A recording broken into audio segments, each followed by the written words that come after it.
You know how dumb it sounds to be anti being positive and being anti being a nice person? Like, complimenting people and shit was not tight. Like, which is weird. It's so toxic. What, you like something? Ugh! Fuck out of here. Y'all mean this shit is trash. Like, that's what people are on. It's wild. It's a full-time job being in a good mood.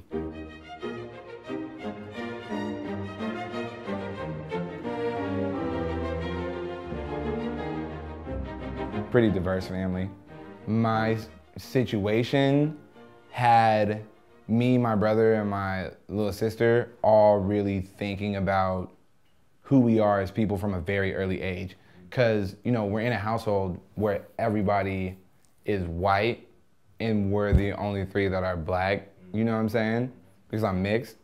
And then it's like, my cousins are all different ethnicities, so it's like, it made me aware of a lot of important things.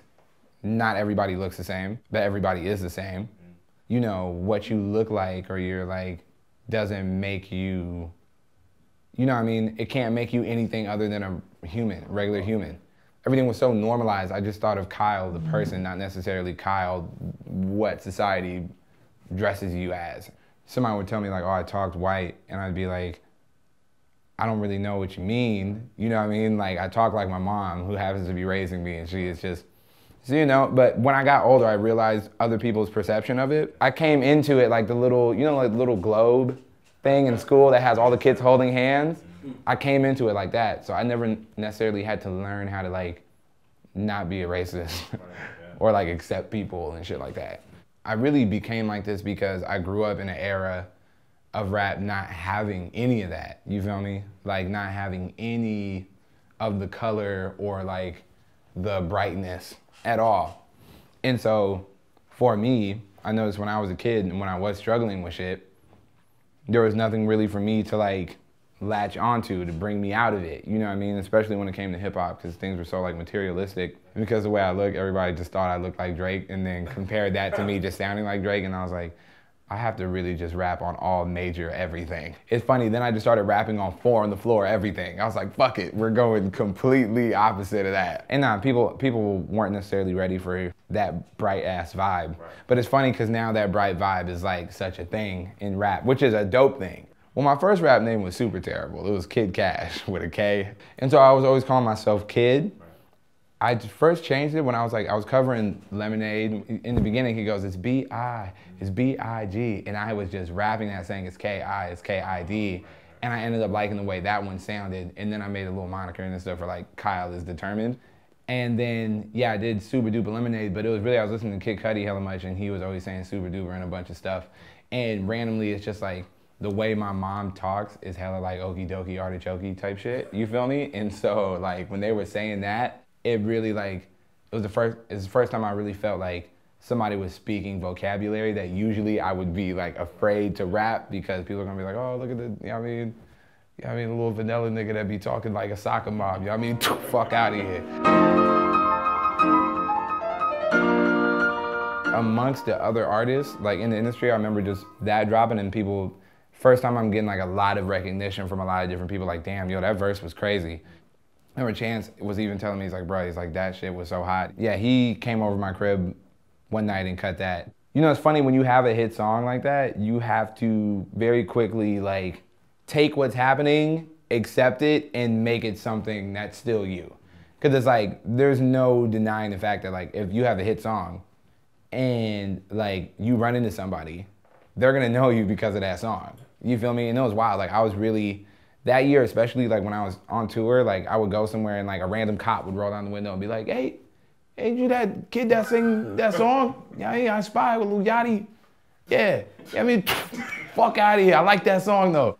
I had to just accept that, like, okay, yeah, this is a hit song. People know me for this song. But which was great about it is then I had something to really formulate my album around. With an album like Smile that you've heard, like, it's all up-tempo, it's all major chords, everything, so it sounds bright and happy as hell.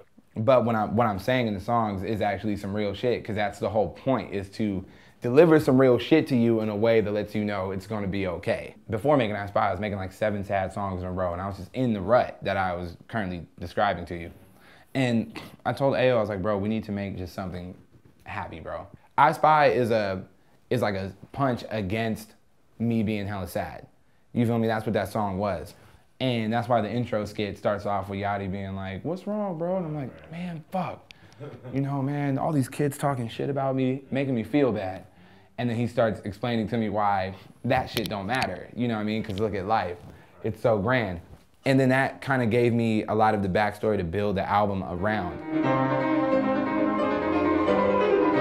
You know, the funniest part is that a lot of the Kyle criticism would be about some shit not being hip hop enough. Right. And usually those kids might be 14 or something, because if they actually dial it back to the birth of hip hop, it's like everybody had choreography. Everything was a bright, fun mood. Just people don't necessarily remember it because, you know what I mean, they can't read. You know what I mean? It's like, if you can't read, how are you supposed to check up on your history? You know what I mean? To all Kyle critics out there, you can't read. You know what I mean? Fuck out of here, you know what I'm saying? You know what's funny? I was at the Apollo watching a Lauryn Hill concert, and before I went in there, I was hella hungry, and the only thing that I could get was the sandwich, the chopped cheese sandwich from this deli. And so I'm at a deli in Harlem getting the chopped cheese sandwich, and it's like hella kids randomly like come up and like, oh shit, yeah, you that, you know what I mean? You that nigga that made the iSpy song? Yeah, what the fuck, what you doing over here? And it's like I have the sandwich in my hand, but they were out of heroes. And so I get this shit on like this long ass roll. And dog, I started getting flamed. I never felt more like, I was like, fuck, they discovered me. Like, you know what I'm saying?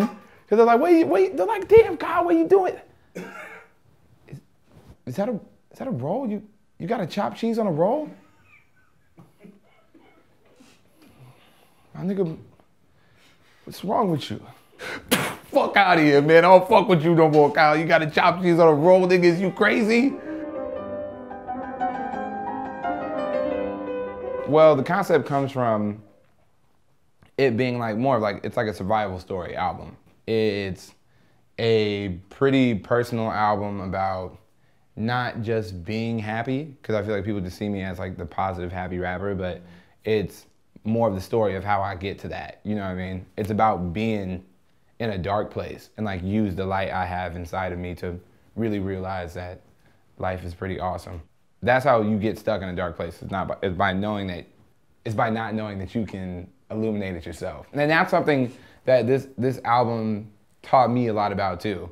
Because when I started making it, I did reach a point where I was like hella just like, oh my God, my life is over. You know what I'm saying? Like everything is so whack. Like, and it was all because I just got a little more baggage dropped on me. For the first time, instead of reacting in this way of like, it's gonna be fine, there was a couple of months, you know what I mean, where I was just like, nah, it's not fine. It's whack, it's terrible. You know what I'm saying? And I had to kind of like work out my brain and remind myself, you know what I mean, of all the reasons why life is super dope. And through that process, I ended up making this album. You almost hit like a quarter life crisis, and I think that's what happened with me at least. And then I had to pull myself out of it and be like, what do you, I mean, what's wrong with you? What you tripping for, you know what I mean?